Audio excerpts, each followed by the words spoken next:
Dawnbreak Devotion. The Church at Dawn.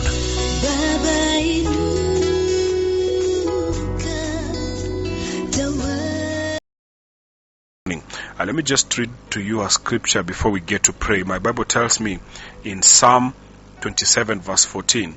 Psalm 27 verse 14, my Bible tells me, wait on the Lord. Wait on the Lord. Be of good courage, and he shall strengthen your heart. Wait, I say, on the Lord. That is according to the psalmist in Psalm 27 verse 14. Wait on the Lord. One of the greatest challenges that we usually have as believers is to wait.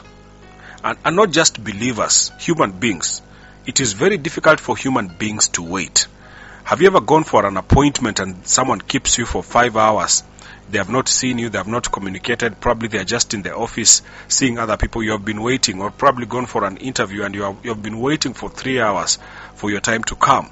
Or probably in the bank and you are on the line just waiting to get to the ATM. I don't know how that feels. Sometimes you are checking your time, sometimes you are uncomfortable, you want to do something else so that you come back. And earlier on in days, I don't know if it still happens, we used to go to banks, and when you go to a bank, you go with someone else, probably a younger person. When our parents went to the bank, to the ATM, they go with us, so that tukifika pale, when the line is so long, they leave us in the line, go do something else.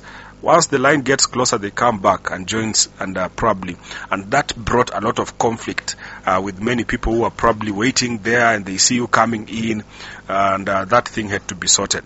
Waiting is not easy, and that's why the psalmist in Psalm 27 says, wait on the Lord, be of good courage, and he shall strengthen your heart. He shall strengthen your heart. It's a beautiful thing to know. I don't know if you have ever waited for a VIP and hours past the appointment time, you are still seated waiting. You are frustrated, you get frustrated, you get angry, and all kinds of negative thoughts in your mind, and you cannot concentrate probably on the things that you are doing. And of course, sometimes, and I've learned this, that sometimes that person might be watching to see how you respond to delay. Yeah?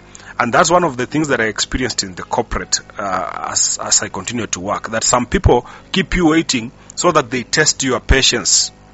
They watch you, how you respond to delay.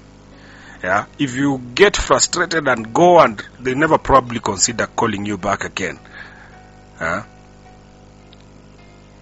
Listen, the Bible tells us wait. God is a master. Sometimes you think that he is late, yet he has not even, he is still on time. He kept Moses in a desert for 40 years. Imagine. Joseph in a prison cell for 10 years. Abraham without a child for 25 years after God's promise. David was on the run for 15 years after being anointed as king. And maybe he is keeping us waiting. He is keeping you waiting. Maybe he is keeping you waiting. Yeah? For the same reason he kept this man waiting. And the reason God keeps us waiting is to build our faith. He keeps us waiting to build our faith. The psalmist says in Psalm 31 verse 23 to 24, that be strong and let your heart take courage. All you who hope in the Lord, be strong. He keeps us waiting to build our dependence on him. When we are in a desolate situation and empty, yeah, he wants us to trust in him, to build our trust in him. I don't know what you're trusting in God for this morning, but even as you wait, be of good courage. Dawnbreak Devotion. The Church at Dawn.